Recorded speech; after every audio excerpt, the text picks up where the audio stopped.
네. 그러면 시간이 됐으므로 시작을 하도록 하겠습니다. 먼저 인사하고 시작하겠습니다. 네. 안녕하세요. 네.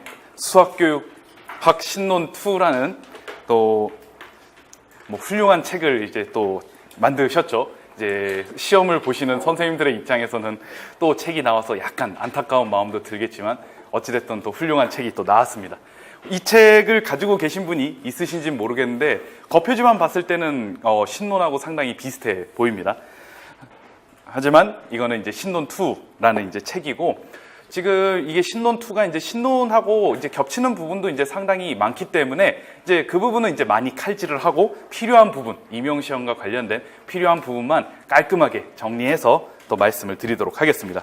아마 강의 자료를 다 받으셨을 거라고 생각하는데 보면서 얘기를 하도록 할게요.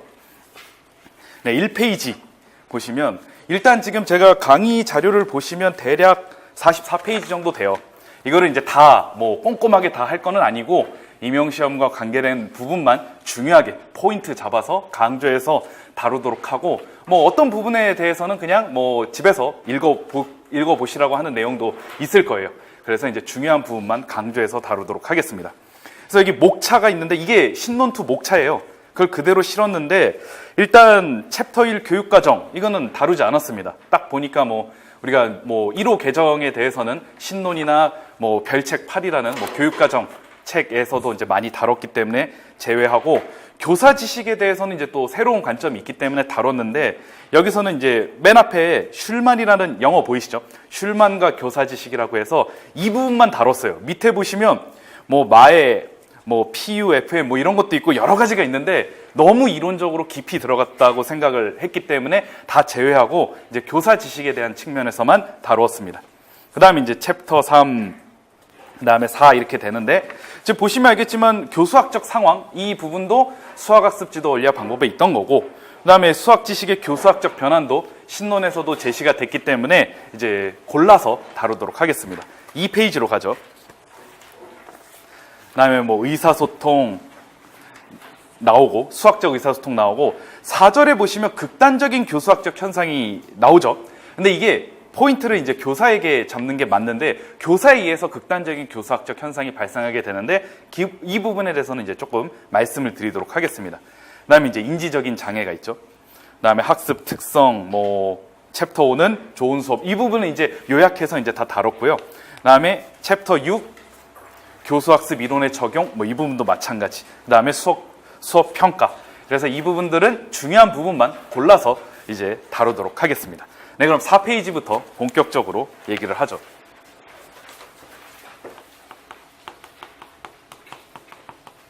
이 교사 지식이라는 관점이 또 어찌 보면 이제 우리에게 다른 포인트를 제공해 준다고 할 수가 있는데, 슐만이라는 사람은 이제 어떻게 비판했냐면은 사실 교사가 학생에게 무엇을 가르치고 어떻게 설명하고 어떻게 학생들에게 잘 이해시킬까 이런 측면에서만 이제 많이 연구가 되고 개발이 됐지만 실제적으로 교사 자체, 교사가 가져야 될 지식에 대해서는 그만큼 중요성을 두지 않았다 이렇게 이제 평가를 하고 있습니다.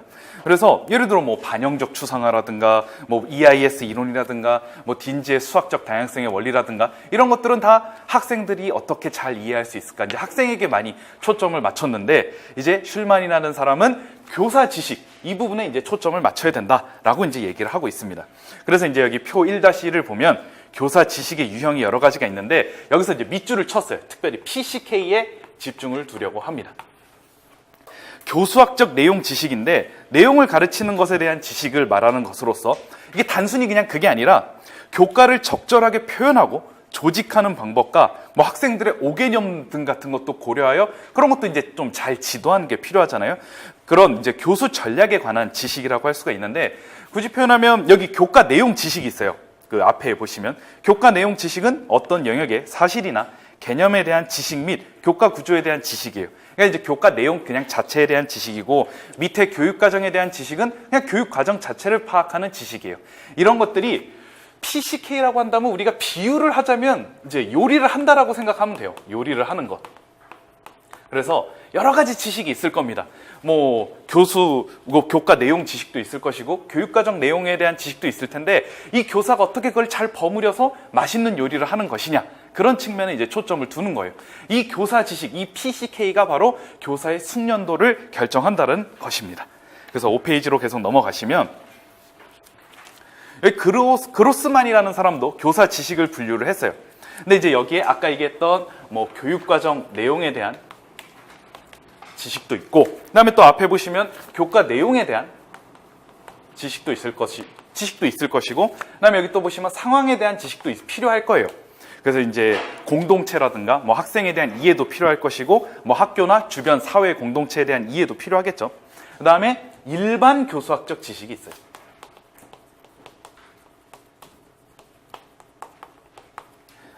여기 보시면 PCK와 일반 교수학적 지식, 즉 PK와의 차이점을 이제 여기다가 이제 기록을 해놨는데, 일반 교수학적 지식은 이론적으로 검증된 일반화되어 보편화된 지식으로서 정말 간단하게 얘기하면 수학 교육론 이론입니다. 이렇게 생각하시면 돼요. 뭐 반영적 추상화라든가 뭐 EIS 이론이라든가 그런 것들이 이제 보편적으로 검증되고 활용할 수 있는 어떤 이론적 지식이죠.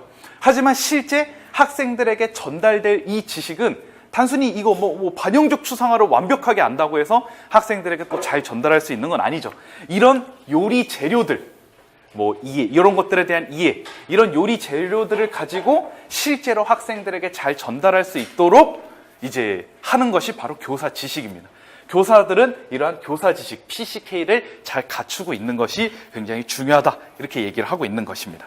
그래서 여기 교수학적 내용 지식을 보시면 이제 교사의 경험에 따른 것으로서 이건 경험도 굉장히 중요해요. 그래서 여러 가지 다각도로 학생들에게 지도하는 것을 통해서 이러한 경험들이 쌓이게 되면 PCK가 성장한다라고 할 수가 있는 거죠. 이건 뭐 어떤 보편화된 이론이 아니라 결국 교사가 각자 갖는 어떤 개인적 성격이 강하다고 할 수가 있어요. 그래서 여기 보시면 뭐 교과 내용, 학생 수준과 요구, 교실 상황의 특수성들을 기초로 표출되는 고유한 지식이 주어진 주체에 대한 하나의 PCK가 되는 것입니다. 그래서 지속적으로 발전이 가능한 것이고 완성형을 지향하는 게 아니에요. 계속 발전하는 겁니다. 그래서 이제 숙련된 교사는 이러한 PCK가 잘 갖춰져 있다라고 이제 얘기를 할 수가 있는 것이죠. 여기 밑에 보시면 이제 PCK에 대한 이해인데, 교과 내용 지식, 아까 얘기했듯이 뭐 교과 내용 지식이라든가 일반 교수학적 지식을 포함하여 뭐 이런 것도 다 필요하겠죠. 이런 것들을 혼합한 것으로서 어떤 내용에 대한 지식을, 그 내용을 가르치도록 바꿀 수 있는 방법을 알고 있는 교사의 능력을 의미한다, 이렇게 이제 생각을 하시면 됩니다. 그래서 여기 2번과 3번을 보시면 내용을 이제 잘 조직해서 학생들이 잘 이해할 수 있도록 지도하는 것도 PCK에 해당하는 것이고, 뭐 쉽거나 어려운 내용은 무엇이고, 뭐 5개념은 어떻게 지도할 것이고, 이런 것들을 다 포함하는 지식이 바로 이런 PCK, 즉 교수학적 내용 지식이다, 이렇게 얘기할 수 있을 겁니다.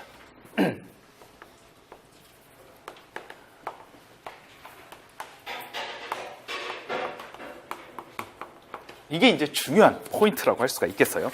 6페이지로 갈게요.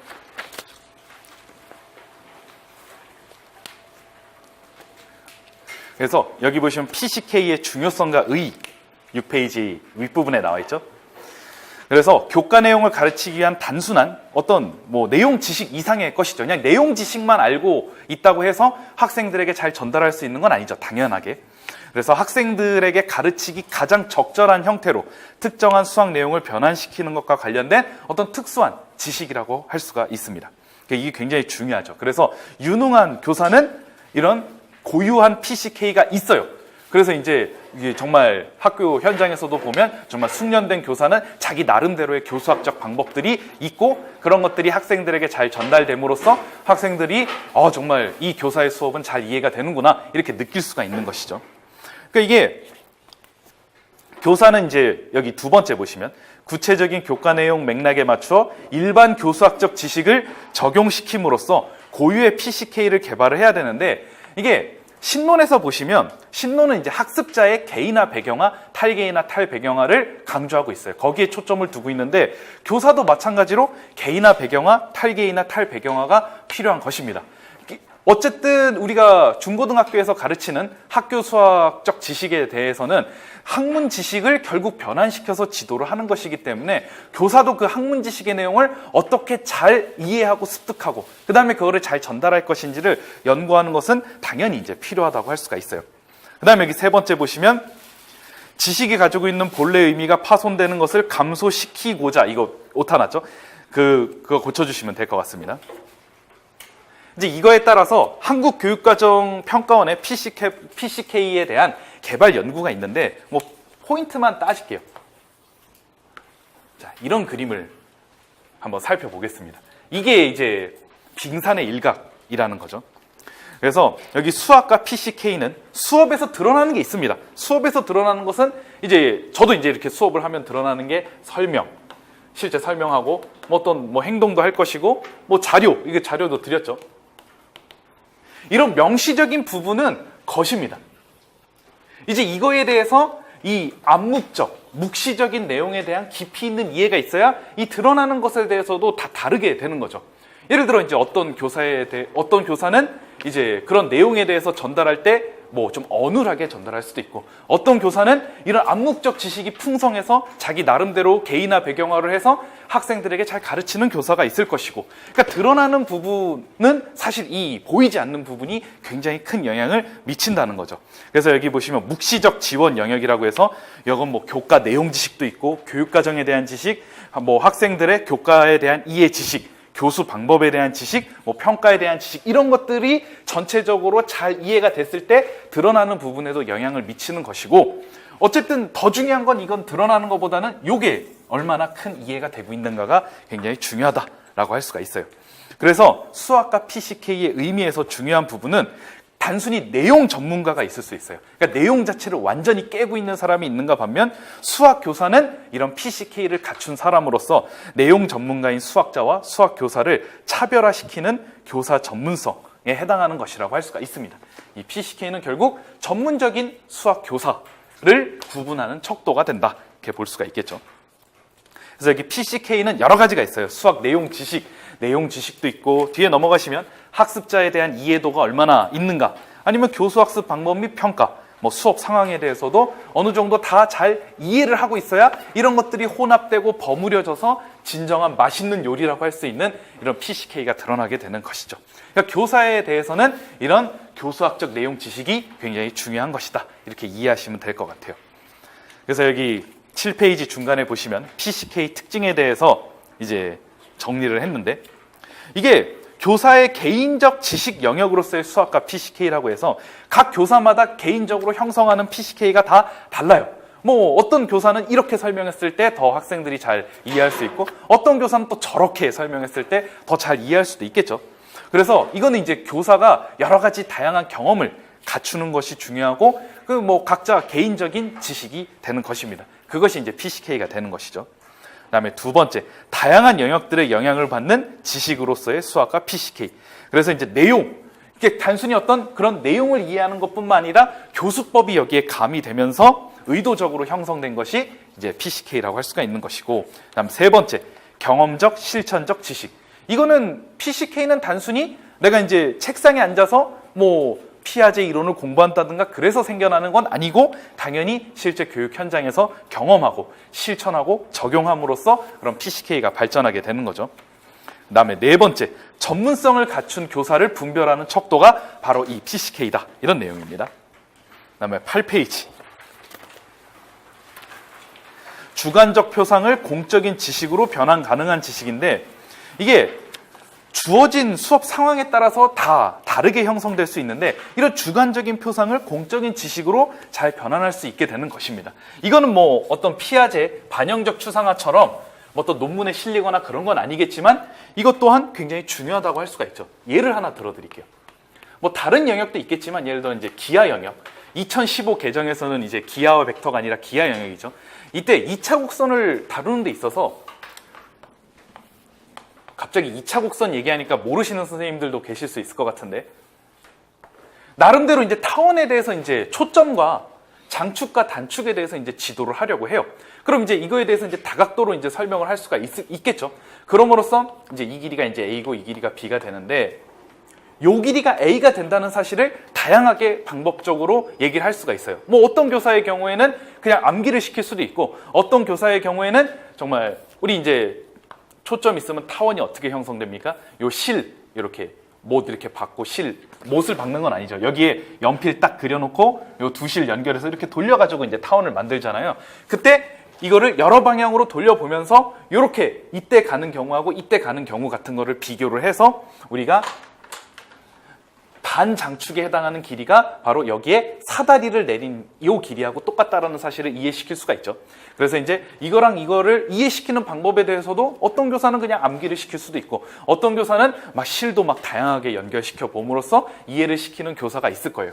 그리고 이거 초점에 대해서도 어떤 교사는 그냥 암기를 시키는 교사가 있는가 반면 이 길이가 요 A랑 같고 피타고라스 정리를 이용해서 얘가 C라는 걸 알아내면 B제곱 더하기 C제곱은 A제곱이니까 여기 이제 양수 쪽 C죠. 그래서 C는 A제곱 빼기 B제곱 루트다. 이쪽 C는. 그러니까 이렇게 설명할 때 그냥 뭐 공식적으로 이해시킬 수도 있어요. 그냥 뭐 요 반장축 제곱에서 반단축 제곱 빼고 루트 씌우면 된다. 이렇게 이해할 수도 있고 어떤 교사는 정말 잘 학생들이 더 이상 까먹지 않게끔 이해를 시키는 교사도 있을 거예요. 이런 것들이 다 경험과 그런 실천을 통해서 구별될 수 있는 지식이라고 할 수가 있죠. 예를 들어 뭐 쌍곡선에 대해서도 마찬가지죠. 쌍곡선도 이제 저는 이걸 지도할 때 블랙박스라는 표현을 쓰는데 자, 우리가 이제 초점을 할 때 저는 컴퍼스라고 해요. 이렇게 컴퍼스를 한번 내려보면 이게 C라고 하면 이걸 컴퍼스로 그리고 얘가 A, B라고 하면 C제곱은 A제곱 더하기 B제곱이니까 C를 구할 수 있다. 이제 이런 식으로 설명하는데 이것도 이제 제가 나름대로 고등학교 학생들을 지도할 때 형성된 PCK라고 할 수가 있겠죠. 여기 계신 선생님들 중에서도 요거와 요거를 지도할 때 다 다른 방법으로 지도를 할 거예요. 어찌됐든 중요한 건 학생들이 이해하기 쉽게 지도하느냐. 이게 이제 포인트고 그것이 바로 숙련된 교사를 결정짓는 것이다. 이렇게 볼 수가 있겠습니다. 그래서 이제 우리가 교사 지식에 대한 이해는 이 정도 하면 충분할 것 같아요. 9페이지로 넘어갈게요. 교수학적 변환론이 이제 또 중요하긴 하죠. 이건 이제 수학학습 지도 원리학 방법에도 어느 정도 있고 신론에도 나와 있는 내용이지만 조금 더 이해를 폭넓게 하기 위해서 얘기를 하도록 하겠습니다. 브루소가 이제 얘기한 교수학적 상황과 비교수학적 상황이 있어요. 그래서 교수학적 상황은 교사가 이제 학생들에게 수업을 위해 계획된 지식을 전달하고 학생은 학습을 통하여 지식을 획득하는 상황이죠. 그 모든 상황이 다 교수학적 상황이에요. 교사는 지식을 전달하고 학생은 이 지식을 학습하는 거죠. 결국 브루소의 목적은 비교수학적 상황으로 가는 겁니다. 결국 교사의 중재가 없어도 학생들이 스스로 자신의 수학적 지식을 문제 해결의 도구로 활용할 수 있는 상황. 결국 이런 교수학적 상황에서 비교수학적 상황으로 가는 것이 중요한 목적입니다. 이게 이제 중요한 포인트인데 그래서 이제 진정한 지식의 획득에 대해서 그렇게 얘기를 하고 있어요. 그러니까 교수학적 안내가 없어도 이제 학생들이 스스로 지식을 익히는 것. 여기 두 번째도 밑줄이 쳐져 있죠. 수학 수업에서 학생과 교사는 협업이 강조되는 교수학적 상황을 거쳐 학생이 주체적으로 활동하면서 스스로 학습하게 되는 비교수학적 상황으로 나아가는 노력을 해야 된다. 이렇게 얘기를 하고 있습니다. 이거를 표현하는 개념이 바로 양도죠. 그래서 학습에 대한 책임이 교사에서 학생으로 넘어가야 되는데 이런 것을 책임의 이제 양도라고 표현을 했습니다. 그래서 이제 완전한 비교수학적 상황은 교육의 이상적인 목표라고 제시를 했죠, 브루소가. 근데 이런 교수학적 책임에 대해서 뭐 양도에 대한 주장은 뭐 꼭 브루소만 한 건 아니고 뭐 폴리아나 스캠프, 여기 폴리아 같은 경우에도 스스로 발견할 수 있는 기회를 체계적으로 제공하는 것이 훌륭한 교육이다. 뭐 비슷하게 얘기를 했어요. 뭐 스캠프도 학습에 대한 책임이 학생에게 양도되는 것을 중요하게 생각하였다. 그러니까 처음에는 이제 교사가 지도를 하지만 결국 나중에는 학생 스스로 개념을 터득하고 깨닫는 걸 중요하게 여겼죠. 이번 기출문제 기억나십니까? 2018학년도. 에는 비고츠키의 이론이 나옵니다. 그래서 비고츠키의 잠재적 발달 수준과 실제적 발달 수준이 나오죠. 여기에서 이제 잠재적 발달 수준은 이제 적절하게 이제 도움을 받아서 이제 학습을 하는 과정이고, 그래서 요게 나왔잖아요, 기출에서는. 요거를 이제 알고 있는 상태에서 A 플러스 B의 세제곱을 알게 되는 건데, 결국 이번 2018학년도 기출에서는 잠재적에 대한 건 안 나왔고, 이걸 이제 저걸로 비계 설정으로 대체를 했죠. 실제적 발달 수준의 변화 과정, 발달 수준의 변화 과정을 설명하라고 했는데, 사실 이것도 엄밀하게 얘기하면 이거랑 이론적인 공통점이 있습니다. 결국 학생들이 교사의 비계 설정을 통해서 교사의 적절한 도움을 받아 결국 학생들이 스스로 이걸 터득하고 깨닫는 거. 이게 이제 중요한 목적으로 뒀죠. 근접 발달 영역의 4단계에서는 이거에 대해서 더 직접적으로 나와 있습니다. 근접 발달 영역 4단계. 그러니까 실제적 발달 수준을 넘어서 우리가 이제 3단계, 신론에 보시면 이제 1단계, 2단계, 3단계가 있는데 3단계에 보시면 내면화 및 자동화 단계죠.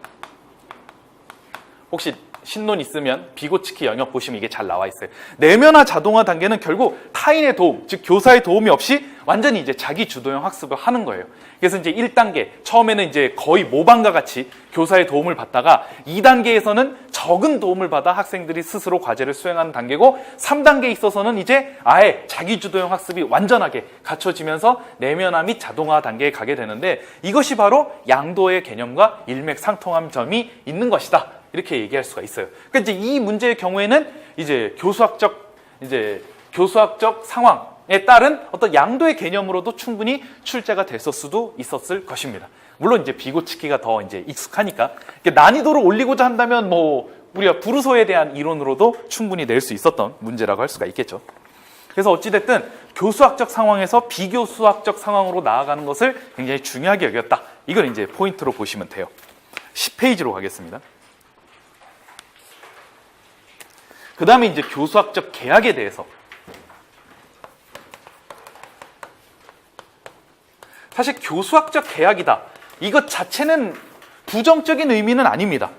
그래서 교사와 학생은 각자 수업에서 자신이 수행해야 하는 행동이 무엇인지 알고 책임을 져야 하며, 그러니까 의무가 무엇이냐. 즉 교사는 가르쳐야 되는 의무, 학생은 배워야 하는 의무. 이것이 이제 적절하게 갖춰져 있으면 문제가 되지 않아요.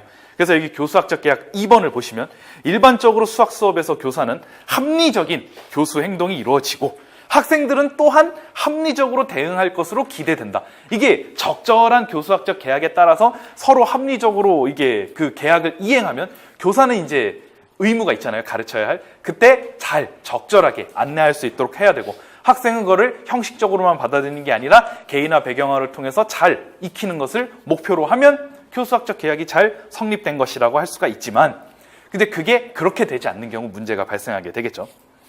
여기 교수학적 계약을 체결하기 위한 조건들을 보도록 하겠습니다. 여기 보시면 1번, 지식을 갖기에 충분한 조건을 제공해야 되고 알아차릴 수 있어야 된다. 뭐 당연하겠죠. 두 번째, 제공한 학습 조건은 학생들이 이해할 수 있는 것이어야 한다. 자, 여기서 이런 상황이 발생했다고 해봅시다. 수업 중간에 학생들이 이제 열심히 교사가 이제 설명을 했어요. 여기 계신 선생님들도 이제 실제 현장에 나가서 이제 중고등학생들을 가르치게 될 건데, 이해하지 못하거나 이해가 어려워요. 학생들이 좀 이해하지 못하거나 지루해하는 상황, 뭐 이런 상황이 있어요. 어려운 상황이 직면했을 때 크게 부르소의 관점에서는 3가지 관점으로 대응할 수가 있어요. 그러니까 이게 항상 상황이 이렇게 나와요. 그러니까 이해하기 좀 어렵거나 좀 지루하거나 열심히 이제 설명을 했는데 이런 상황이 나오는데, 첫 번째, 난관을 극복하려고 노력할 수 있죠. 내가 이제 5가지 관점으로, 어떤 개념에 대해서 5가지 관점으로 지도했는데 몰랐어요. 그래, 내가 포기하지 말고 6번째 관점으로 하자. 뭐 이런 식으로 계속 열심히 난관을 극복할 수 있어요. 하지만 2번과 3번일 때 문제가 발생할 수 있는데, 직접적인 발문을 하는 경우가 있습니다.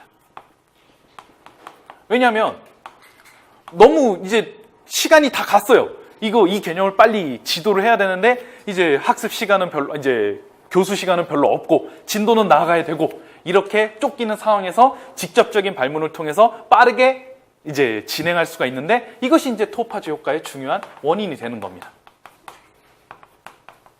아니면 이런 상황, 동일한 상황에서 이해하거나 좀 이해하기 어렵거나 지루한 상황에서 이제 교사가 야, 이거 정말 아무도 이해 못한 것인가 했을 때 학생 한 명에게 발표를 시켜서 이거에 대해서 뭐 어떻게 이해했니 했는데, 학생이 나름대로 그냥 별 생각 없이 얘기했는데 특정한 수학 지식을 형성했다고 과대평가하는 경우, 그러니까 사소한 학생의 행동을 보고 특정한 수학 지식이 형성됐다고 과대평가를 하는 경우 조르단 효과가 일어날 수가 있는 거예요. 그러니까 신논2에서는 좀 이러한 상황을 조금 자세하게 설명을 해준 측면이 괜찮았던 것 같아요. 그래서 여기 보시면 이때 그러니까 수업 중간에 이해하지 못하거나 지루해하는 등과 같은 어려운 상황에 직면하더라도 난관을 원래 극복해야 하지만 직접적인 발문을 통한 토파즈 효과가 일어날 수도 있고 과대평가는 조르단 효과가 일어날 수가 있는 것입니다. 그래서 지금까지 기출문제를 보면 토파즈 효과나 조르단 효과가 일어나는 상황들은 기본적으로 교수학적 상황이 제시가 됐어요. 그래서 이제 교사와 학생과의 대화가 열심히 이루어지고 거기에서 이제 좀 이런 어려운 상황에서 토파즈 효과나 이제 조르단 효과가 일어난 것이죠. 만약 이런 상황이 일어나지도 않을 상태, 즉 이런 상황이 일어나기 전에 아예 애초부터 이런 원천을 끊고 처음부터 형식적인 지식을 딱 한다. 그럼 이제 형식적 고착이 일어나는 거죠. 이런 상황 직면하지 않는다는 장점이 있어요. 이해하거나 지루하거나 뭐 이런 거 필요 없이 그냥 형식적인 거 딱 가르치고 그냥 암기해라. 이렇게 하면 뭐 교사 입장에선 편할 수 있지만 교수학적 계약이 제대로 이루어진 것은 아니다라고 얘기할 수가 있겠죠. 아니면 이런 이해하지 못하거나 지루하지 않은 상황, 이런 상황을 발생시키지 않기 위해서 열심히 개인화 배경화 과정을 지도를 했어요.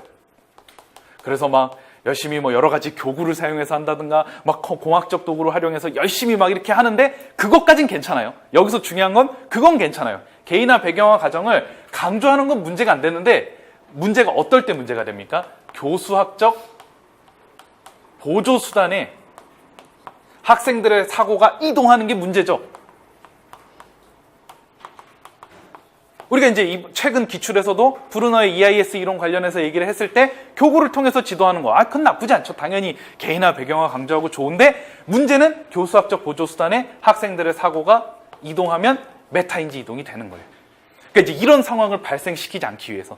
근데 잘 보시면 우리가 수학 수업 자체는 사실 학생들이 이해하기가 어렵고 상당히 받아들이기가 까다롭기 때문에 극단적인 교수학적 현상이 일어날 가능성은 상당히 높다고 할 수가 있어요.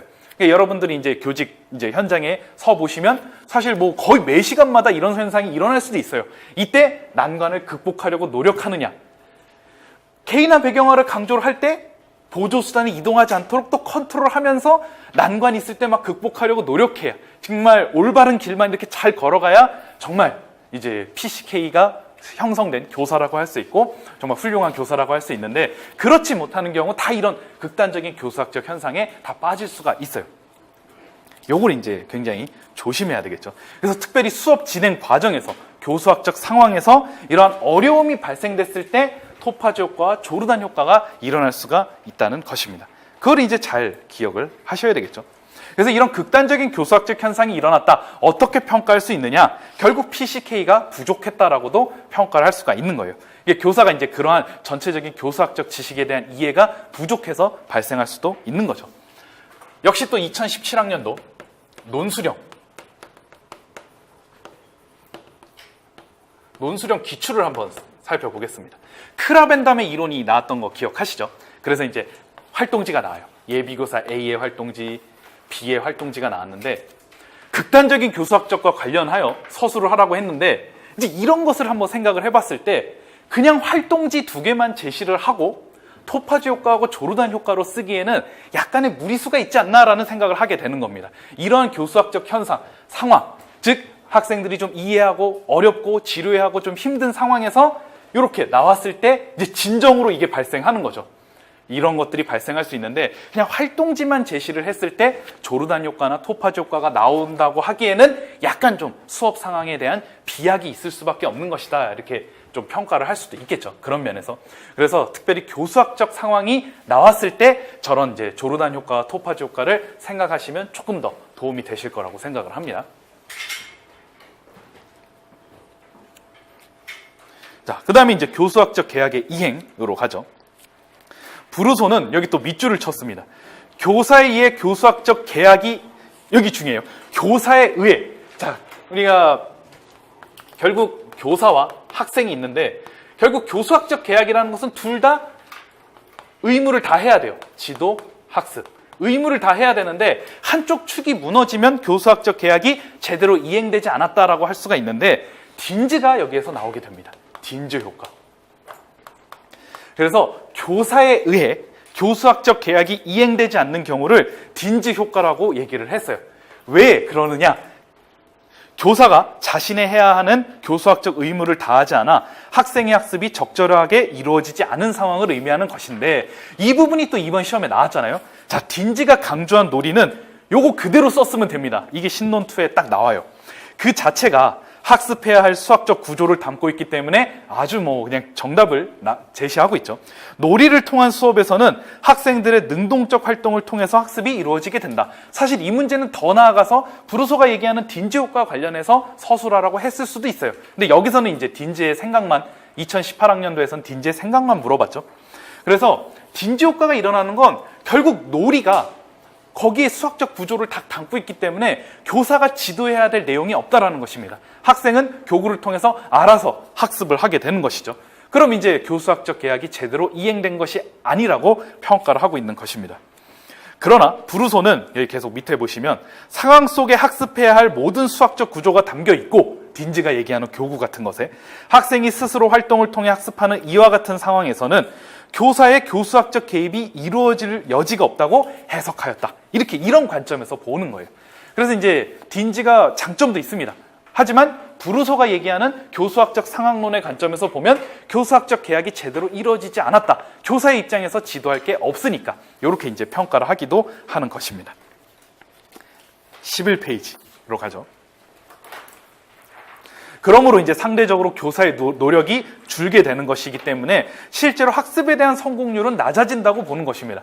그러니까 이제 딘즈는 이렇게 교구를 통해서 지도하면 학생들이 스스로 구성을 하게 되고 깨닫게 돼서 학습이 잘 이루어질 것이라고 보았지만 브루소는 교사의 역할과 학생의 역할이 적절하게 시소의 균형을 맞추듯이 잘 이루어져야 학습이 제대로 이루어진다고 봤기 때문에 한쪽 축이 무너진 것으로 교수학적 계약이 제대로 이행된 것이 아니다. 이렇게 이제 평가를 한 것입니다.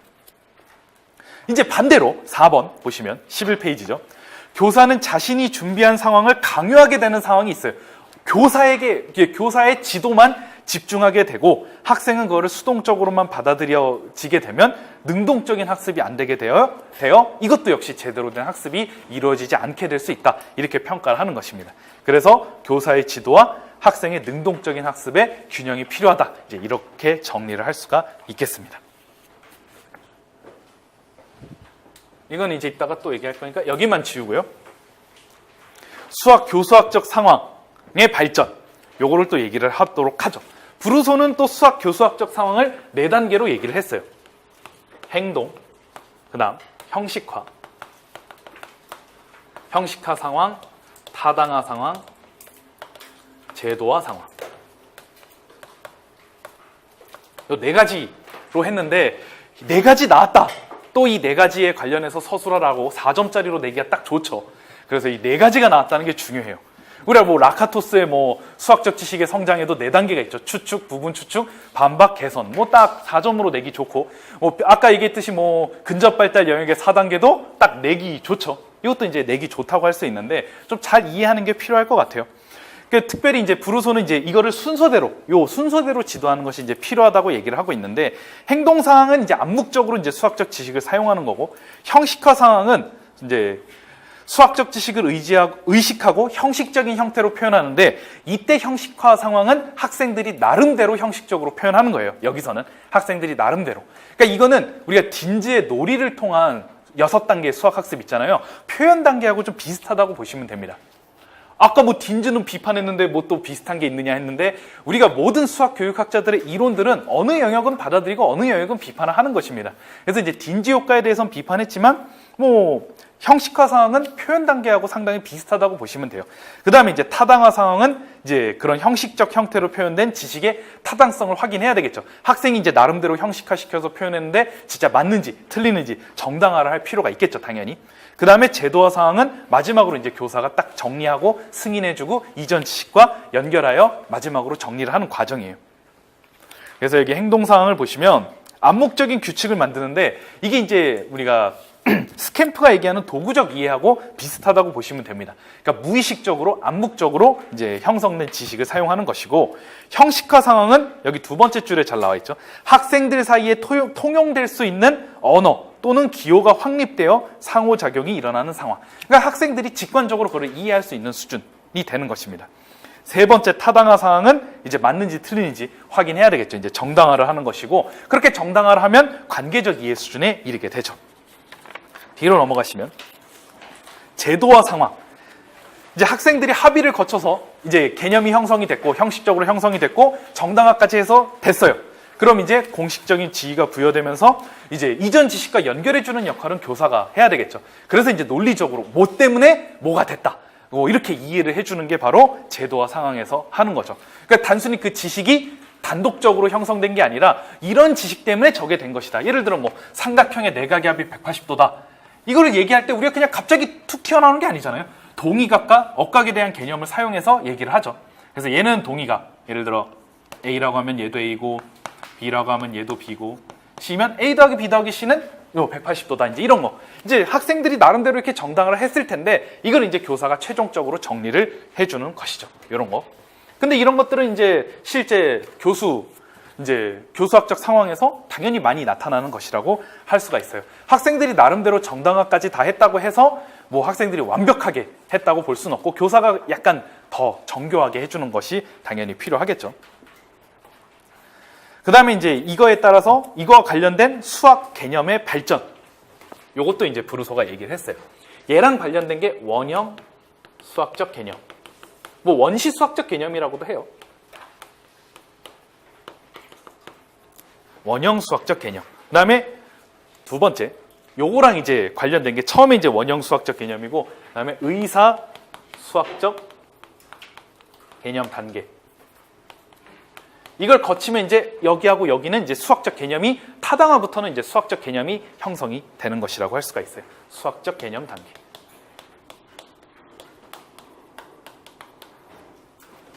근데 이렇게 발달한 이 순서는 역사 발달 수준과 일치합니다. 일치하기 때문에, 그러니까 최종적인 형태를 바로 제시하기보다는 이제 이런 역사 발생적 상황에 따라서 이렇게 제시하는 게 필요하겠죠. 이따가 좀 구체적인 예를 통해서 얘기를 할게요. 브루소는 이제 이거를 소수 개념과 관련해서 얘기를 했는데, 사실 저희 중고등학교 임용 시험에서는 뭐 소수 개념은 뭐 거의 뭐 관계가 없고, 그렇기 때문에 제가 또 다른 피타고라스 정리로 예를 들었습니다. 12페이지 중간에 수학적 개념 발전의 세 단계에 대한 이해를 한번 살펴보죠. 첫 번째, 원형 수학적 개념 단계는 무의식적이고 암묵적으로 이제 사용하는 거예요. 행동 상황하고 이제 비슷한 것이고, 예를 들어 이거죠. 피타고라스 정리하면 딱 감이 오실 겁니다. 그래서 고대 이집트에서는 피타고라스 정리에 대해서 딱 확정 짓고 사용한 게 아니라, 그냥 처음에 피라미드 높이 잴 때 그냥 암묵적으로 사용을 했잖아요. 그냥 뭐 마음껏 사용했죠. 피라미드 뭐 높이 잴 때 막 뭐 직각삼각형 뭐 이런 개념도 처음에는 없었을 거예요. 하지만 맞다는 생각은 하고 있었을 겁니다. 그렇기 때문에 피라미드의 높이도 재고 막 그랬겠죠. 그러다가 조금 발전하면서 이제 형식적으로 정확하게, 즉 공식화는 되지 않았지만 의식적으로 사용하기 시작을 하게 됩니다.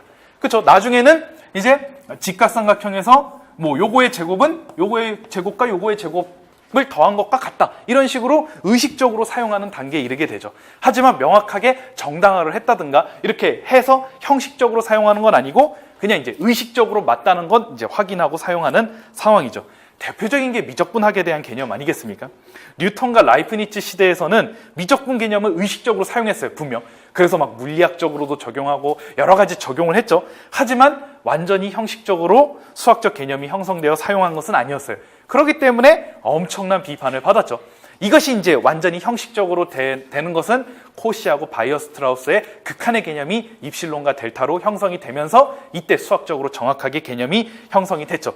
근데 그러니까 우리가 역사적 발달 과정에서도 봤을 때 처음은 그냥 수학적인 개념은 있지만 무의식적이고 암묵적으로 그냥 사용하다가 이제는 맞다는 걸 확신하고, 그게 이제 직관적으로는 이해가 돼요. 맞다는 게 확신되는 거는. 하지만 완전히 형식적으로 뭐 정당화를 했다든가 그거는 아니고, 그냥 우리가 정당화를 했다는 건 아니고, 요거는 조금 구분을 지을게요. 제가 지금 말을 좀 잘못했네요. 우리가 정당화라는 건 일정한 수준의 이제 참임을 보장하는 것으로서 두산 지도서, 1호 개정 두산 지도서에 보시면 실험 관찰을 통한 정당화가 있어요. 요런 용어가 있어요. 통한 정당화. 우리가 지금까지 기출에서는 경험적 정당화라고 얘기했던 거죠. 이 용어를 쓸게요. 일단 뭐 두산 지도서에 있는 거니까 1호 개정에. 그 다음에 연역적으로 논증하기라는 표현이 있는데 이거는 이제 우리 별책 8 보시면 교육과정을 보시면 기하 영역 교수학습 방법 및 유의사항에 나온 용어죠. 이걸 이제 우리가 지금까지 기출에서는 형식적 정당화라는 용어를 썼어요. 혹시 기출에 이런 용어가 나왔을 때 이제 너무 뭐야 이건 도대체 무슨 말이야 이렇게 생각하지 말고 충분히 이제 사용할 수 있는 용어들이니까 기억을 해두시고 이렇게 이제 나왔었죠. 지금까지 기출에서는. 그래서 이걸로도 생각할 수 있다는 거 기억을 해두시고요. 왜 이거를 구분을 했냐면은 처음에 고대 이집트에서는 이제 그냥 무의식적이고 암묵적으로 사용했다는 거잖아요. 이거는 분명 다양한 실험을 했을 겁니다. 여러 가지 직각삼각형도 재보고 하지만 의식적이지도 않았고 형식적이지도 않았지만 그래도 실험이나 관찰, 즉 관찰을 통해서 맞다는 것을 알고 사용한 것이기 때문에 정당화가 아니라고 보기에는 어렵고 우리가 이제 정당화는 이제 실험이나 관찰을 통해서만 정당화하고 넘어가는 부분이 많잖아요. 예를 들어 이제 우리가 뿔에 대해서 중학교 1학년에서는 뿔의 부피를 3분의 1 곱해서 얘기하잖아요. 기둥의 부피의 3분의 1 해서 얘기하는데 이거를 형식적으로 정당화 못합니다. 그렇죠. 이거 형식적으로 정당화하려면 어떻게 해야 돼요? 구분구적법 가야 돼요. 구분구적법으로 가야 되니까 그거 못하고 어떻게 합니까? 각기둥 하나 요거 딱 해가지고 여기에 물 3번 부어가지고 3번 이렇게 실험해가지고 맞네. 그러니까 3분의 1이네 딱 그렇게 얘기를 하잖아요. 그럼 그걸 가지고 뭐야 이건 전혀 수학적이지 않네 이렇게 얘기할 수는 없고 실험 관찰을 통한 정당화라는 용어가 있어요. 그렇기 때문에 이것도 이제 엄연히 정당화에 들어간다고 할 수가 있겠죠. 그래서 우리가 원형 수학적 개념은 맞다는 즉 뭐 정당화는 했다고는 할 수 있겠지만 연역적으로 논증하기 이 연역적으로 논증하기는 싹 다 국소적 조직화로 이해하시면 됩니다. 중학교에서 연역적으로 논증하는 건 전부 국소적 조직화로 생각하시면 돼요. 아까 삼각형의 내각의 합이 180도라는 것도 알고 있는 수학적 상식이 뭐였습니까? 동의각과 억각과 평각에 대한 개념이에요. 이 세 개를 알고 있는 수학적 상식을 통해서 또 다른 수학적 개념을 이끌어낸 것이니까 국소적 조직화가 맞습니다.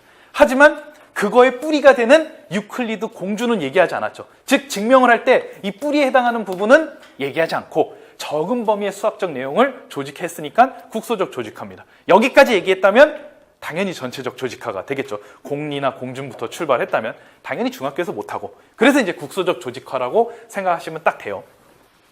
그래서 이제 처음에는 그냥 실험과 관찰, 그러니까 실험이나 어떤 뭐 다양한 상황을 관찰을 함으로써 정당화하는 수준에 이르렀다면 이제 요 상황에 이르게 되면 이제 형식적으로, 연역적으로 논증하는 과정이 들어가게 되는 것이죠. 그래서 의사수학적 개념 단계에서도 아직 확실하게 연역적으로 논증하는 과정은 거치지 않았다. 이렇게 볼 수가 있는 겁니다. 뉴턴과 라이프니츠가 대표적이죠. 미적분에 대해서 뭐 극한의 개념으로 확실하게 형식적으로 이렇게 한 건 아니니까 그 부분을 생각을 하시면 되겠습니다.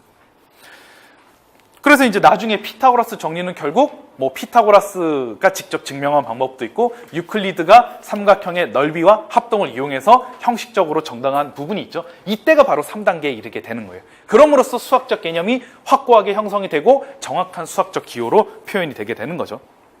그래서 이제 역사적으로는 다 이렇게 그러니까 처음부터 막 완전히 막 기호화시키고 그냥 형식화시키고 그런 게 아니었기 때문에 학생들에게 지도할 때도 이런 부분을 반영해야 된다라는 것입니다. 13페이지. 네, 이건 소수에 대해서 이 세 단계로 한 건데 뭐 그거는 그냥 이해하시면 될 것 같고 14페이지 또 읽어보시면 될 것 같고 15페이지로 설명을 할게요. 그 네 단계 요 상황에 대해서. 이거 실제로 지금 공구 개정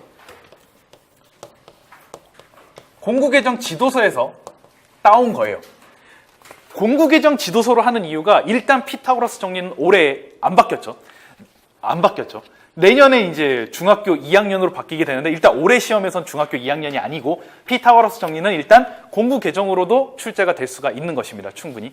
그래서 일단 공구 개정으로 실어놨어요. 일단 뭐 올해는 중1과 고1만 바뀐 거니까 1호 개정으로. 자, 첫 번째 행동 상황. 행동 상황을 보면 여기 보시면 이제 조각을 나누죠. 다른 그러니까 빗변이 아닌 두 정사각형, 빗변에 세운 두 정사각형의 5조각으로 내서 그래서 이제 가장 큰 빗변을 기준으로 하는 정사각형을 채워보면 정확하게 채워진다는 걸 알게 돼요. 행동 상황이죠. 그러니까 이거는 이제 무의식적이고 암묵적이지만 어찌됐든 작은 두 정사각형의 넓이의 합은 그 빗변에 세운 정사각형의 넓이의 합과 같구나. 원형 수학적 개념이 형성된 것입니다. 그러니까 처음부터 막 형식화하고 막 공식으로 증명하고 그게 아니라 이런 과정을 항상 먼저 거칩니다. 그러니까 이게 우리가 실험 관찰을 통한 정당화라고 할 수가 있겠죠. 용어로 표현하자면. 타당화 상황에서 말하는 정당화라는 용어가 있잖아요. 여기 앞에 보시면 여기 11페이지 맨 밑에 보시면 11페이지의 타당화 상황 두 번째 내용을 보시면 만약 올바른 것으로 인정된다면 정당화의 과정이 수반될 것이고 나눠야 되겠죠. 여기서 말하는 정당화는 연역적으로 논증하는 과정에서의 정당화라고 할 수가 있는 겁니다. 그러니까 행동 상황에서의 도구적 이해 수준은 결국 왜 맞는지는 몰라요. 설명은 못하는데 어찌됐든 내가 관찰을 통해서 이해를 했고 알았으니까 그것도 나름대로 정당화에 포함이 됩니다. 그 정당화가 증명보다는 조금 더 범위가 넓어요. 굳이 표현하면. 그러니까 정당화는 실험과 관찰을 통한 정당화도 포함이 되고 중학교에서는 이걸 굉장히 강조하고 있습니다. 왜냐하면 이제 고등학교 영역에 가서야 형식적으로 정당화할 수 있는 내용이 상당히 많고 하지만 중학교에서는 중요한 부분 아까 뭐 각불의 부피라든가 그런 게 있기 때문에 그거를 여러분들이 교과서를 지도서를 분석할 때 분명히 구분해서 생각을 할 수가 있어야 돼요. 그러니까 이거 실험 관찰을 통한 정당화를 보고 이거 전혀 수학적이지 않네 막 서술할 때 이런 식으로 서술하면 안 되겠죠. 당연히 실험 관찰을 통한 정당화 아니면 경험적 정당화지 이런 용어를 써서 표기를 해야 됩니다. 다음 두 번째 형식화 상황이죠. 그래서 학생들은 이걸 보고 나름대로 형식적으로 이해를 합니다.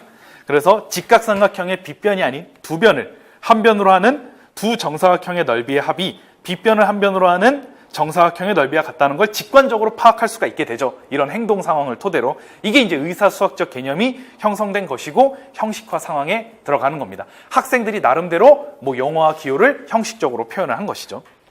요게 됐다면 이제 세 번째 타당화 상황에서는 조금 교사의 도움도 필요할 수 있겠죠. 형식적으로 정당화하는 과정이 필요한데 여기 옆에 그림처럼 한 변의 길이가 a 플러스 b인 정사각형을 만들고 형식적으로 정당하게 되면 어떻게 합니까? 그냥 넓이만 간단하게 해보죠. 가운데 게 c제곱이죠.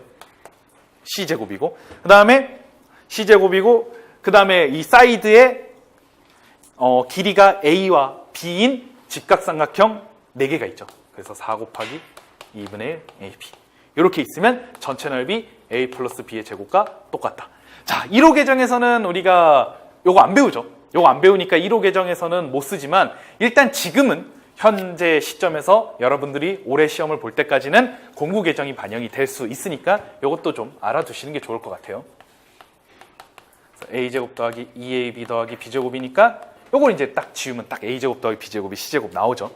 그럼 이게 연역적으로 논증한 것이라고 할 수가 있고 국소적 조직화라고도 얘기할 수가 있겠죠.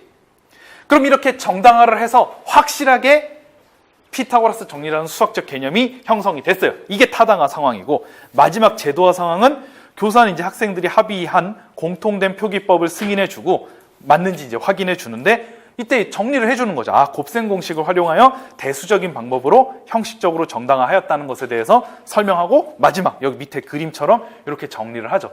근데 이게 지도할 때 이런 과정을 많이 거칩니다. 실제로. 이제 처음부터 막 타당화 상황과 제도화 상황, 요거 3번과 4번만 하는 게 아니라 처음에는 관찰이나 실험을 통해서 정당화하는 과정을 꼭 거치기 때문에 이런 과정, 이 4단계를 구분해서 이해를 하면 돼요. 이제 실제 시험 상황에서는 이제 학생들이 뭐 나름대로 막 종이도 막 이게 조각 내보고 뭐 우리가 삼각형의 내각이 180도다. 그럼 막 종이도 접어보겠죠. 이렇게 이제 접어보면서 나름대로 요 세 각의 합은 180도다 이렇게 이해를 했다면 이제 3단계에서는 동의각과 억각, 평각의 개념을 이용하여 타당화 상황을 거치고 최종적으로 정리를 해주는 거죠. 이런 상황이 수업 상황에서는 많이 거쳐야 될 것이고 교수학적 상황에서는 중요한 개념이다. 이렇게 부르소는 주장을 했습니다. 이렇게 정리하면 되겠죠. 네, 그 다음 수학 지식의 교수학적 변환 이렇게 얘기를 이제 이 부분 얘기하겠습니다. 여기 교수학적 변환에 대한 것은 이제 우리가 PCK의 관점에서 본다면 바로 이 PCK가 핵심적인 요인이 되는 것입니다. 이러한 교수학적 내용 지식이 결국 교수학적 변환의 성패를 좌지우지하는 것입니다. 제대로 변환됐으면 학생들에게 잘 이해하기 쉽도록 지도할 수 있을 것이고, 그렇지 못하면 이제 뭐 극단적인 교수학적 현상으로도 빠질 수 있겠죠. 16페이지로 가겠습니다. 신론에서는 개인화 배경화하고 탈개인화 탈배경화 부분 있잖아요. 그 부분을 이제 다시 한번 보시면 학습자에서의 개인화 배경화, 학습자에서의 탈개인화 탈배경화가 중점적으로 나와 있어요. 사실 그 부분만 나와 있거든요. 근데 여기서는 교사도 개인화 배경화, 탈개인화 탈배경화를 해야 된다. 이제 그 부분에 대해서 제시를 하고 있습니다. 그래서 지식의 변환 과정을 학생 영역뿐만 아니라 교사 및 전문가의 영역에서도 생각을 해보면 여기 중간에 지식의 전달 및 변환 과정을 좀 살펴볼게요. 첫 번째, 일상적 지식이 학문적 지식으로 변화되는 것은, 그러니까 일상적인 상황, 데카르트가 이제 뭐 파리의 움직임을 수학화하기 위해서 좌표 평면을 만들었다. 이런 것들이 이제 학문적 지식으로 가죠. 이제 여기서부터 출발을 한다고 보시면 되겠습니다. 왜냐하면 일상적 지식에서 학문적 지식으로 가는 건 결국 이제 수학자나 전문가가 하는 거니까. 이제 2단계. 학문적 지식에서 가르칠 지식으로 바꾸는, 이것이 바로 교사 영역에서의 개인화 배경화입니다. 뒤에 제가 이제 예를 들었긴 했지만 학문 수학이라고 할 수 있는 연속에 대한 개념은 입실론 델타로 설명을 하고 있어요. 그렇죠? 학문 지식. 이거를 교사가 나름대로 이해한 개인화 배경화된 지식이 바로 학교 지식인데, 이 학교 지식에는 결국 함수값 존재, 그 다음에 극한값 존재, 이 두 개가 같다. 이렇게 이제 설명을 하죠. 그러니까 입실론 델타에 대한 내용 빼고 이렇게 학교 지식으로 이제 변화시키는 건데, 이게 바로 교사 영역에서의 개인화 배경화라고 할 수가 있어요. 그 다음 이제 3단계로 넘어가서 가르칠 지식이 학습된 지식으로 바뀌는데, 이제 이 내용이 이제 교사가 나름대로 학문 지식을 이해를 한 거잖아요. 개인화 배경화 상황에서 이해를 했잖아요. 이거를 다시, 이거는 근데 학생의 입장에서는 탈개인화 탈배경화에서 알아내야 될 지식이에요. 학생의 입장에서는. 그렇죠. 그러니까 이제 학문 지식을 교사가 연구를 하고 그거를 이제 학교 지식으로 바꾸는 거는 자기가, 교사가 나름대로 이해해서 바꾼다면, 이것은 다시 학생의 입장에서는 이제 입장이 바뀌죠. 학생의 입장에서는 탈개인화 탈배경화 해야 되는 측면입니다. 요걸 해야 되는 측면이죠. 그래서 여기 밑줄을 쳐놓은 게 신론에 나온 부분이에요. 여기 밑줄 쳤죠, 마지막에. 이러한 교사의 지원을 통해 학생들은 자신의 인지구조에 정착된 학습된 지식을 형성하게 되는데, 요거가 이제 탈개인화 탈배경화 해야 되는 지식이고, 이때 어떻게 설명을 합니까? 교사는 여러 가지 이런 것도 하죠. 이런 것도 하고, 얘는 극한값이 없으니까 연속이 아니다, 뭐 이런 얘기도 하고, 그 다음에 얘는 함수값은 있지만 극한값이 없으니까 연속이 아니다, 이런 것도 있을 수 있죠. 극한값은 존재하는데 함수값이 없으므로 연속이 아니다. 아니면 또 요거랑 얘기를 하면 극한값과 함수값은 다 존재하지만 둘이 같지 않으니까 연속이 아니다. 이렇게 다양하게 학생들에게 막 이해를 시키려고 하죠, 교사가. 그렇게 개인화 배경화를 하면 학생들은 왜 이 세 가지가 연속에 대한 정의에 해당하는지를 탈개인화 탈배경화된 지식으로 받아들일 수 있게 되는 거죠. 이런 과정을 거치는 거예요. 그래서 신론에서는 여기에 초점을 맞추고 있죠. 학생들이 교사에 의해서 개인화 배경화 과정을 하고, 그 다음 탈개인화 탈배경화된 지식을 이끌어내는 과정, 요게 이제 중점적으로 실려 있습니다. 이 부분을 보시면 되겠죠. 그래서 이제 신론에서는 명제역에 대해서 나옵니다. 명제역에 대해서 설명할 때 일단 역에 대한 개념 자체를 이해하기 위해서 뭐 분수에서의 뭐 역수를 얘기하기도 하고, 뭐 역전에 대해서 얘기를 하기도 하고, 그렇다고 역이 바꾸는 거니까 뭐 노량진 역 같은 건 아니다, 뭐 이런 설명도 할 수도 있겠죠, 충분히. 그런 설명도 함으로써 역에 대한 개념이 뭔가 바뀐다. 뭐 이제 야구 같은 거를 보면 3대7에서 10대7이 됐어요. 자, 역전했다고 얘기하는 이 역은 무엇이냐? 지는 팀과 이기는 팀이 이렇게 있었는데 지는 팀과 이기는 팀이 바뀐 거죠. 이렇게 바뀌었다. 분수에서도 역수를 얘기하면서 바뀌었다. 역류도 거꾸로 된다. 이제 이런 걸 통해서 역이라는 개념을 더 확실하게 이해를 시킨 다음 이제 학생이 진정으로 알아야 될 탈계이나 탈배경화 과정을 거쳐서 형성돼야 될 지식은 이거죠. 그렇죠? 이거죠. 이걸 이제 학생들이 스스로 선생님 이제 알 것 같습니다. 개이나 배경화가 충분히 되면은 P하고 Q의 자리가 바뀌어야 되는 것이군요. 이제 이렇게 이해한다면 바로 탈개이나 탈배경화가 완성된 딱 지식의 형성이죠. 이게 가장 좋은 교수학적 변환된 지식이라고 할 수가 있어요. 그래서 학생들이 충분히 역에 대해서 이해를 하고 역에 대한 개념이 뭔가 자리를 바꾼다. 뭐 이렇게 이해를 해서 이 두 개를 자리를 바꿔서 형식적으로 한다면 개이나 배경화 과정을 거쳐서 이해를 높여요. 계속 이해도를 높인 다음 이제 여기서 열심히 사람 모형으로 할게요. 열심히 이렇게 살을 붙여요. 막 다각도로 설명하고 이해될 수 있도록 설명하고 이게 역에 대한 개념이기도 하고 이런 연속에 대해서 설명할 때도 열심히 살을 붙여요. 열심히 살을 붙인 다음 이제 어떻게 합니까? 이 붙인 것들을 스스로 이제 학생들이 점진적으로 이게 중요하죠. 갑자기 이 점진적으로 떼어내는 과정 이게 중요한데 이게 이제 탈개이나 탈배경화잖아요.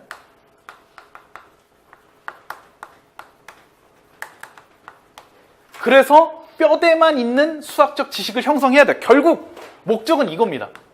자, 여기서 이제 열심히 개이나 배경화 과정을 거쳐서 이렇게 가는데 이렇게 바로 가면 형식적 고착이죠. 이게 없이.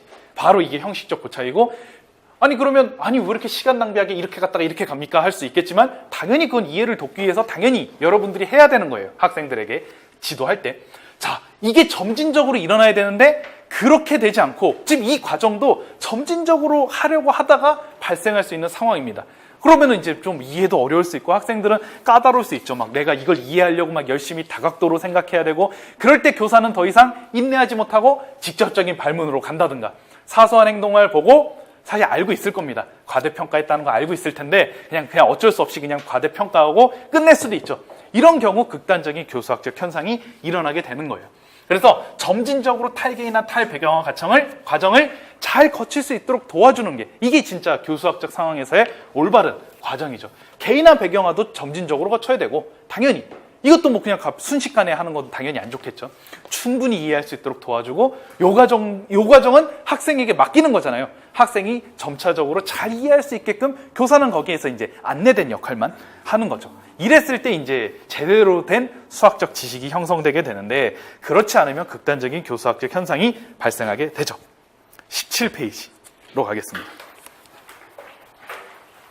그럼 이제 학생은 만약에 탈개이나 탈배경화를 거쳐서 명제역에 대해서도 스스로 수학적인 지식이 형성됐고 연속에 대해서도 형성됐다면 다시 이제 일상적인 상황에서 적용할 수 있겠죠.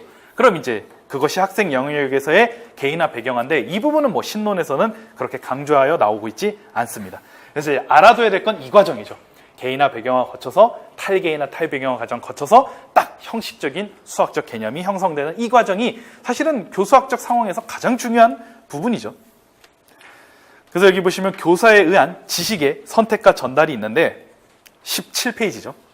학문적 수학 지식 그 자체가 아니라 교수학적 변화를 통해 얻어진 치밀하게 계산된 지식입니다. 그냥 단순히 학문 수학을 그냥 바꿔가지고 그냥 이렇게 빠르게 전달한 게 아니라 정말 치밀하게 계산이 된 거예요. 사실 여기서 입실론 델타를 떼기 위해서 얼마나 고생을 했겠어요. 입실론 델타 없이 연속을 설명하려고 하는 건 정말 어려웠겠죠. 그건 정말 많은 연구가 있었을 것이고 치밀한 교수학적 변환의 과정이 있었을 것입니다.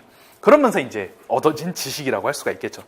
그래서 이제 교사는 특별히 가르칠 지식의 선택에 신중을 기해야 하고 이때 교수학적 변환을 했을 때 문제가 발생하면 안 되죠. 지식의 파손이 되면 안 되죠. 여기에서 기출에서의 예를 보시면 여기 보시면 이제 A는 학문 지식을 얘기하고 있고 B는 학교 지식을 얘기하고 있어요. 이때 객관식 문제인데 이런 설명이 있어요. B는 A를 학생의 사고와 실제적 상황을 고려하여 이게 원래 객관식에서는 탈개이나 및 탈배경화한 결과이다 해서 이게 틀린 문장이었어요. 근데 제가 옳은 문장으로 고쳤어요. 개이나 및 배경화한 결과죠. 근데 여기는 엄밀하게 말하면 교사 영역에서의 개이나 배경화한 결과예요. 이건 지금 학생이 이렇게 하지 않잖아요. A에서 B로. 학생이 안 하는 거죠.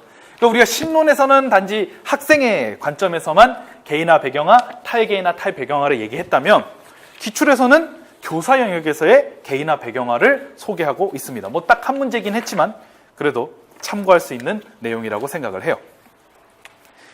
이제 교수학적 변환 과정에서의 문제, 이게 진짜 중요하겠죠. 이 부분에 대해서 얘기를 하도록 하겠습니다.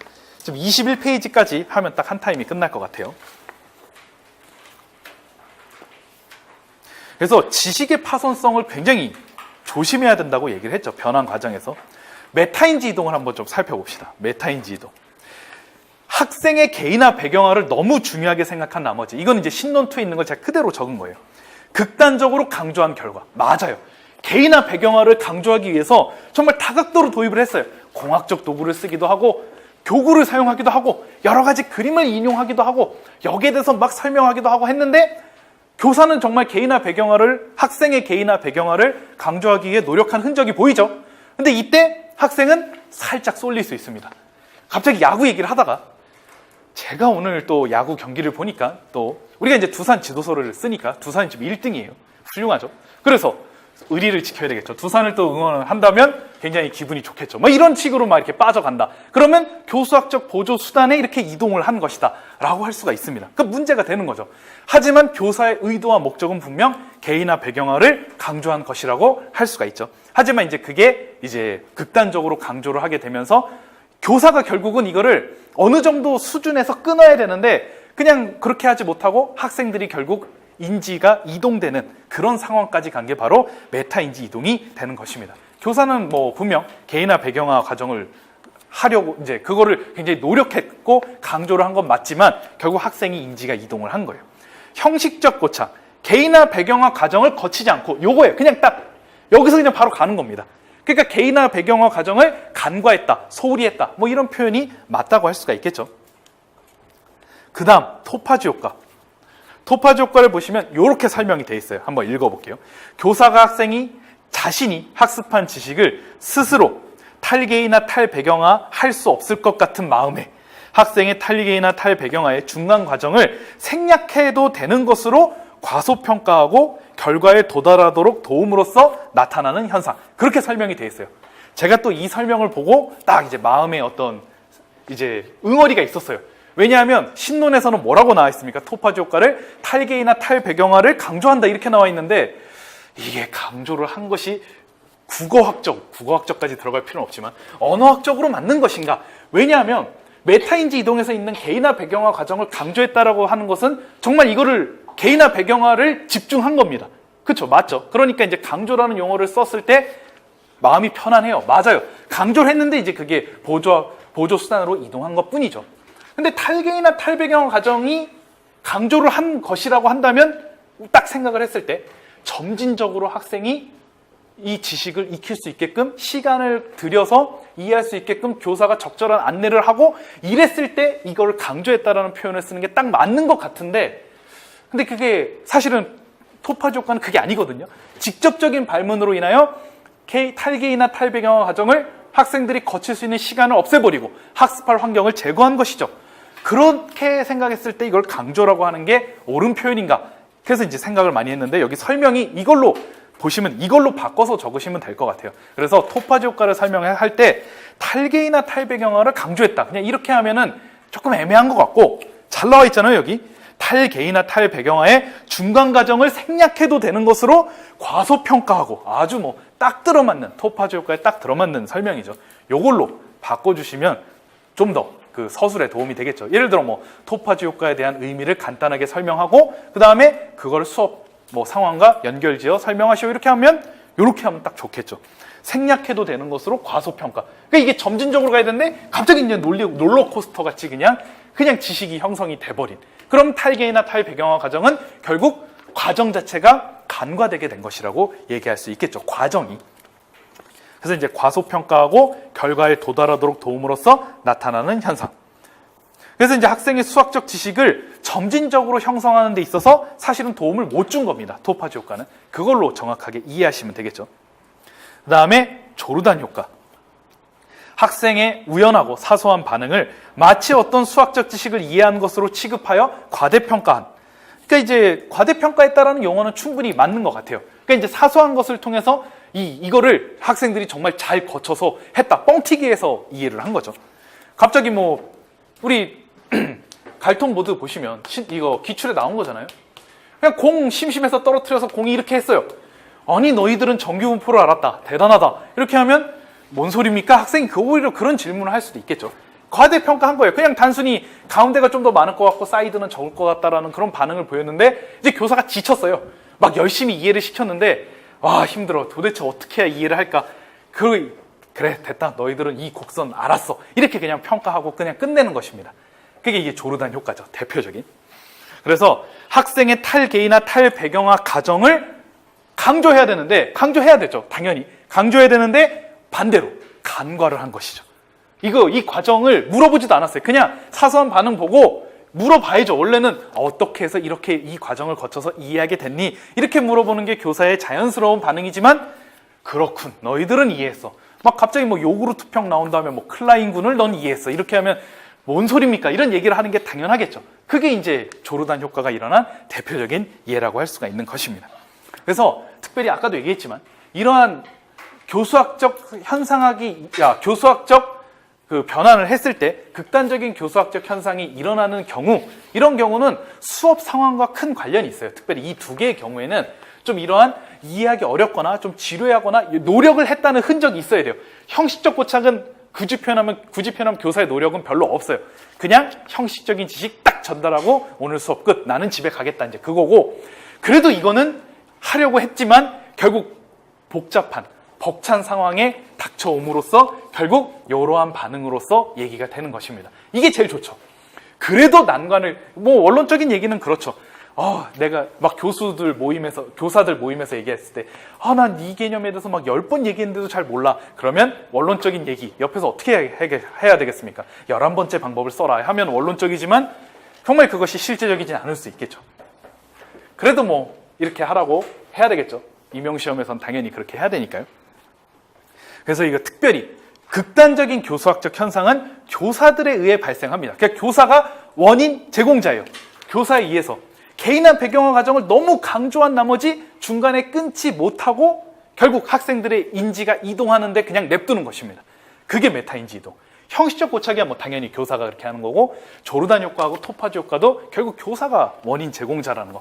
결국 그래서 학생들은 얘로 인하여 학습할 환경이 제거가 되는 거고 얘로 인하여 제대로 이해하지 못했음에도 불구하고 이해했다고 평가받은 거예요. 학생 입장에서는. 그렇게 이제 해석할 수 있는 것이고 극단적인 교수학적 현상은 결국 교사에 의해서 일어나게 된 것이다. 이렇게 이해하시면 되겠습니다. 그 다음에 이제 인지적 장애, 인식론적 장애에 대한 관점인데 이거는 이제 신론에 정말 자세히 잘 나와 있기 때문에 정말 간단하게만 했어요. 개체 발생적 근원 같은 경우에는 이제 기본적으로 이제 피아제 인지발달 이론에 따라서 뭐 충분히 이제 성숙되지 않았는데 가르치는 것으로서 사실 저희로서는 1번과는 관련이 없어요. 왜냐하면 우리가 이제 전조작기, 구체적 조작기, 그 다음에 이제 형식적 조작기로 나아가는데 피아제 인지발달 이론에 따르면 어쨌든 중학교는 구체적 조작기를 충분히 넘고 형식적 조작기에 속하기 때문에 형식적 조작기에 속하면 그걸 이제 막 기호를 사용해서도 얘기할 수 있고 구체적인 사물의 도움이 없이도 충분히 형식적인 수학적 지식을 익힐 수 있는 수준이죠. 이게 만약 초등학교였다면 이게 피아제 인지발달 이동이 정말 중요한데 뭐 저희로서는 형식적 조작기하고만 관계가 있어요. 그렇기 때문에 물론 사물의 도움을 받아서 하긴 하지만 결국 반영적 추상화의 과정을 이루는 것이기 때문에 이런 어떤 뭐 전조작기의 아이들이 이런 거는 뭐 큰 초등교육하고 크게 관련이 있다고 볼 수 있겠죠. 교수학적 근원은 좀 관련이 있어요. 그래서 이제 교수학적으로 일부 내용이 지도되지 않아서 후속 개념을 이해하는데 좀 장애가 발생하는 경우도 꽤 있어요. 이건 이제 좀 교사가 조금 생각을 잘 못했거나 어떤 선수 지식에 대해서 충분히 막 이해할 수 있도록 지도하지 않고 다음 내용을 가르칠 때 이 내용이 좀 문제가 되는 경우 인지적 장애가 발생할 수 있죠. 19페이지로 넘어가면 당연히 3번이 제일 중요합니다. 이거 암기해야 됩니다. 이게 3번. 인식론적 장애의 관점에서 설명을 하면 이거 암기해야 돼요. 특정 맥락에서 이게 포인트가 뭐냐면은 이제 여기를 지워도 되겠죠. 특정 맥락. 특정 맥락을 한번 생각을 해보세요. 그래서 우리가 이제 교재 연구에도 나오는 수와 연산 관련해서 양의 개념, 수를 양의 개념, 양의 관점. 그러니까 이제 양의 관점으로 이해를 한 요 특정한 생각이 특정 맥락에서 이러한 생각이 특정 맥락, 자연수 체계에서는 문제가 없었어요. 그래서 특정 맥락에서는 성공적이고 유용했던 지식으로 인지구조의 일부가 됐습니다.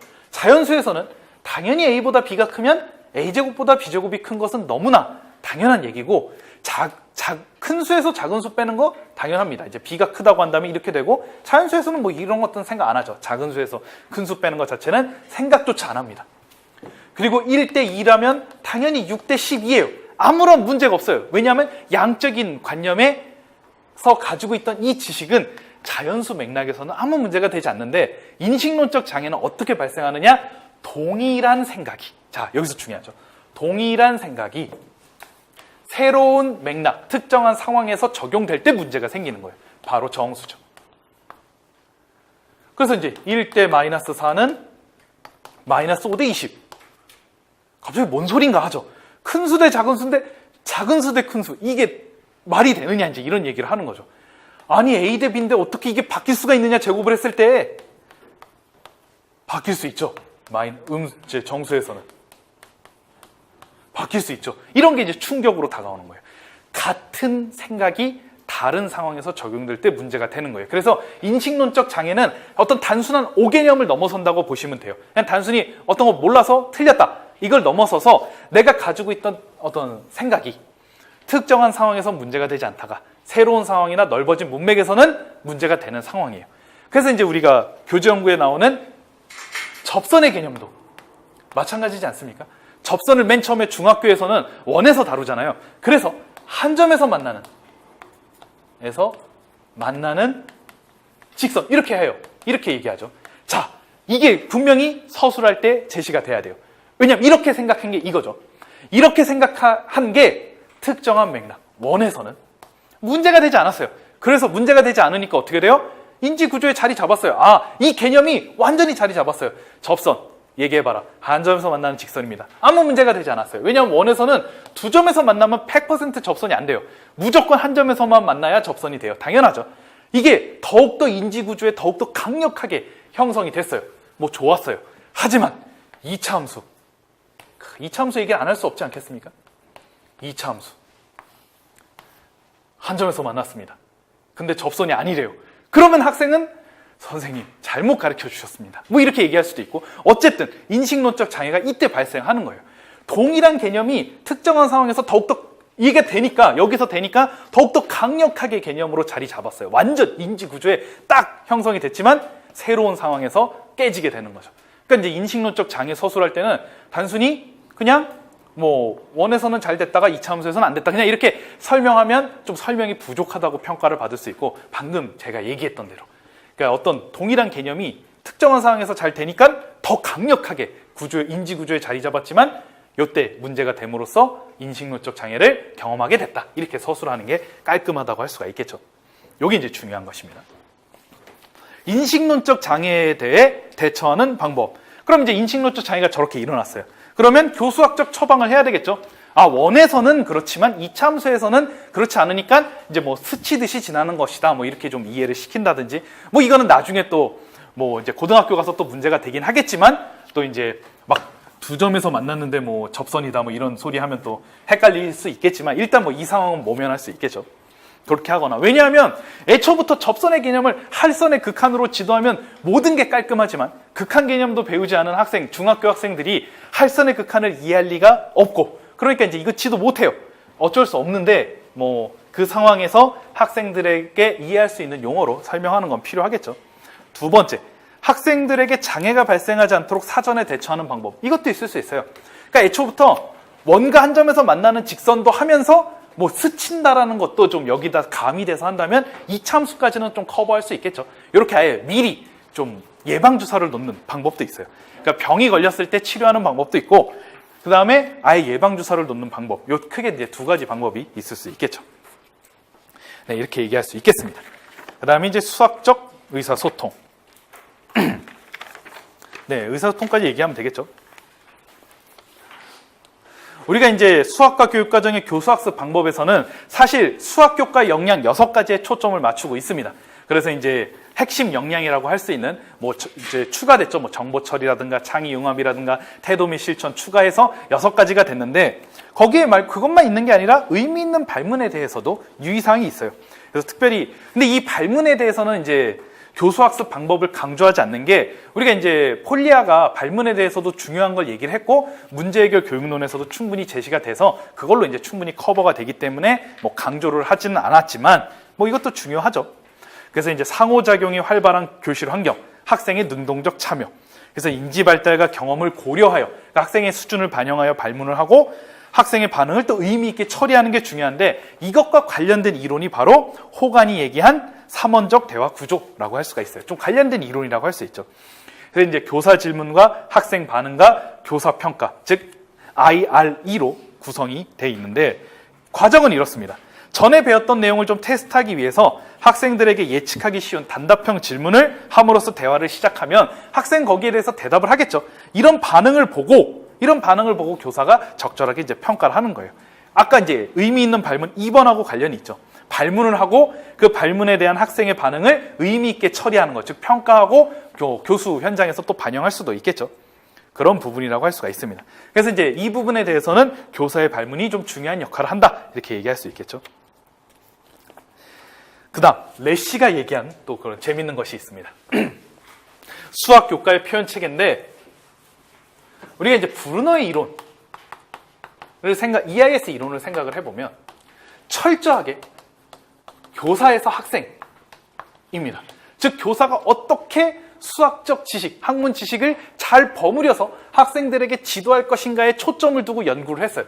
이게 이제 중요한 게 학문 중심 교육 과정에서는 그게 이제 중요하게 이제 이루어졌죠. 수학의 이제 역사적 발달 과정에서도 사실 이제 예전에 이제 뒤를 중심으로 경험 중심 교육 과정을 했을 때는 학생들의 수학 수준이 뚝 떨어지고 그럼으로써 이제 수학적 능력이 이제 부족함으로써 결국 이제 과학적 지식도 부족하게 되고 그럼으로써 이제 인공위성을 먼저 발사하게 됐죠. 이제 구소련, 러시아가 이제 그렇게 이제 인공위성을 발사하게 됐는데 이때 충격을 받고 학문 중심 교육 과정, 즉 핵심, 지식의 구조를 지도하는 것이 굉장히 중요하고 그걸 어떻게 학생들에게 잘 버무려서 지도할 것인가에 정말 굉장한 초점을 맞춘 게 학문 중심 교육 과정이고 수학교육 현대 운동이죠.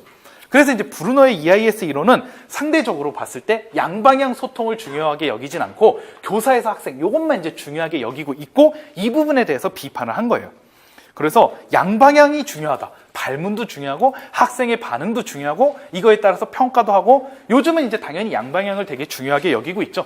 그래서 이제 수학적 의사소통을 강조하고 그래서 이제 이번 시험에서도 사회적 구성주의 관점에서 논술을 하라 이런 문제도 나온 것입니다. 뒤로 넘어가서 20페이지로 가시면 그러니까 이제 이런 EIS 이론은 근데 그 시대적 상황이 어쩔 수 없이 반영이 됐어요. 빠르게 학생의 반응을 생각하기는 어려운 시기였어요. 왜냐하면 지금까지 그 경험 중심 교육 과정에 의해서 깨진 그런 교육을 빠르게 세우고 핵심적인 개념들 미적분 이런 거 빨리 전달해야 되잖아요. 그래서 이제 과학기술도 따라잡고 그래야 되니까 이쪽 측면에 철저하게 초점을 뒀고 그게 바탕이 된 이론이 바로 EIS 이론이죠. 그러니까 잘 전달하기 위한 것만을 목적으로 둔 거예요. 활동적 표현, 영상적 표현, 그다음 상징적 표현. 요거를 이제 비판할 수도 있겠죠, 충분히. 그래서 교사가 학생에게 지식을 잘 전달하는 측면에만 초점을 두고 있기 때문에 이런 측면에서 비판한 사람도 있었습니다. 그다음 이제 마지막으로 수학적 언어가 중요하겠죠.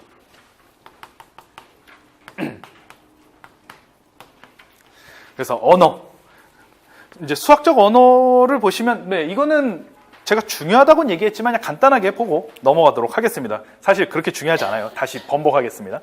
그래서 이게 프로이덴탈의 수학적 언어 수준과 예인데 프로이덴탈이 주장했다고 해서 좀 중요할 것 같지만 이거는 이제 단순히 이제 표현에 대한 얘기이기 때문에 첫 번째 명시적 언어 수준은 그냥 대명사를 이용하여 이것이나 저것 같은 단어를 사용하여 그냥 이제 표현하는 거고 관계적 언어 수준은 일상 언어로 표현을 하는 거예요. 지시사를 이제 피하고 학생들이 잘 이해할 수 있는 일상 언어로 표현하는 거고 규약적 변수의 도입 수준은 기호를 사용하여 표현하는 것이고 함수적 언어 수준은 함수를 도입하여 표현하는 것이에요. 이런 여러 가지 표현이 있다라는 거. 그래서 이제 수학적 언어는 정적인 것과 동적인 것이 있어요. 어떤 수학적 개념을 형식화시켜서 표현하고 개념을 설명하는 것은 정적인 언어를 사용하는 것이고, 동적인 언어를 사용하는 건 서로 이제 토론하고 토의하고 모둠 활동하고 이런 것들이 이제 동적인 언어라고 할 수가 있겠죠. 이게 이제 상당히 강조가 됨으로써 사회적 구성주의, 라카토스의 중경험주의도 토론 수업이죠. 그다음에 문제 해결을 할 때도 우리가 여러 가지 토의를 중요하게 여기는 것도 다 언어의 동적인 역할이라고 할 수가 있어요. 그러니까 이 두 개가 다 균형 있게 이제 사용이 된다. 이렇게 생각하시면 되겠습니다. 21페이지. 그러니까 플랜더즈라는 사람은 수업 중에 말이 3분의 2 이상을 차지하고, 그렇죠. 수업을 하면 당연히 3분의 2 이상은 말을 할 거예요. 말 중에 교사의 말이 3분의 2 이상일 거예요. 물론 학생들에게 모둠 활동을 줄 시간을 주겠지만, 이제 수업 실현, 2차에서 수업 실현 같은 거 하면 모둠 활동 시간 주지만 대부분 교사가 설명을 하는 게 당연한 얘기죠. 그 다음에 지시적인 말이 3분의 2 이상, 개념을 형성하는 과정이 3분의 2 이상 차지하기 때문에 수학적 언어는 교실에서 교사와 학생의 의사소통으로 시작하여 합의를 거쳐서 얻어진 수학적 지식이 객관적 지식으로서의 지위를 얻는 과정에서 지식을 전달하는 중요한 매개체 역할을 할 수밖에 없어요. 물론 급진적 구성주의는 언어를 별로 언어는 오히려 오해를 불러일으킬 수 있다 이렇게 했지만, 당연히 사회적 구성주의 관점에서는 언어의 역할은 굉장히 중요하다고 할 수가 있겠죠. 근데 이런 수학적 언어에 대한 이해의 어려움이 있을 수 있어요. 왜냐하면 우리가 일상 언어로 표현한, 우리 프로이덴탈이 앞에서 얘기한 관계적 언어 수준을 보면 일상 언어를 사용하여 관계를 진술하잖아요. 이때는 항상 인식론적 장애 위험에 이제 빠질 수가 있습니다. 일상어의 이제 요인 중에 일상어에 따른 인식론적 장애가 발생할 수가 있죠. 밑줄을 쳐놨어요. 요게 중요하겠죠. 수학적 의사소통 과정에서 수학적 언어는 일상 언어와 함께 사용됩니다. 어쩔 수 없어요. 학생들은 언어에 대한 문법의 의미 해석을 올바르게 하지 못하여 오류를 저지르고 학습에 장애를 겪을 수 있으며, 이건 이제 여러 가지 문제를 야기할 수 있는데, 대표적인 예로 집합, 극한, 닮음, 사건 하면 우리가 보통 사건 일어났으면 감옥에 가야 된다 이렇게 생각할 수 있겠지만, 확률에서의 사건은 그냥 이벤트죠. 그러니까 이제 이것도 이제 문맥상 차이도 생각을 해야 되고, 우리가 닮음도 마찬가지죠. 우리가 닮음은 옆에 두 사람, A라는 사람과 B 사람이 있으면 대략 비슷하게 생겼으면 닮음이잖아요. 근데 수학적인 닮음은 어떻습니까? 확대나 축소해서 완전히 합동이 되는 것만 닮음이에요. 그래서 학생들이 되게 이제 많이 어려움을 겪게 되는 게 이거죠. 예를 들어 이제 직각삼각형이 있을 때 얘랑 딱 봤을 때는 직각이 있고 세 각이 있고 이렇게 있으니까 얘도 닮음이네요. 이렇게 얘기할 수 있겠지만 닮음이 아니죠. 어느 한쪽을 확대 또는 축소해서 완전히 일치가 되지 않으니까. 하지만 두 정사각형이나 다른 모양의 두 정사각형이나 두 원이나 이런 것들은 어느 한쪽을 확대 또는 축소해서 일치가 되게 만들 수 있으니까 닮음이 되죠. 그러니까 이제 학생들도 이거 인식론적 장애를 겪을 수 있어요. 내가 닮음이라고 생각했던 것이 여기에선 사실 문제가 드러나지 않아요. 드러나지 않겠죠. 이런 거 설명할 때. 근데 이런 거 설명할 때 선생님 닮음입니다. 그러면 넌 틀렸어. 이러면 이제 왜요? 이렇게 하겠죠. 그럼 이제 여기에서 인식론적 장애를 겪게 될 수가 있는 것입니다. 그래서 이제 우리가 인식론적 장애 요인 중에 일상어가 있는 거 아니겠습니까? 이런 것 때문에. 집합도 마찬가지죠.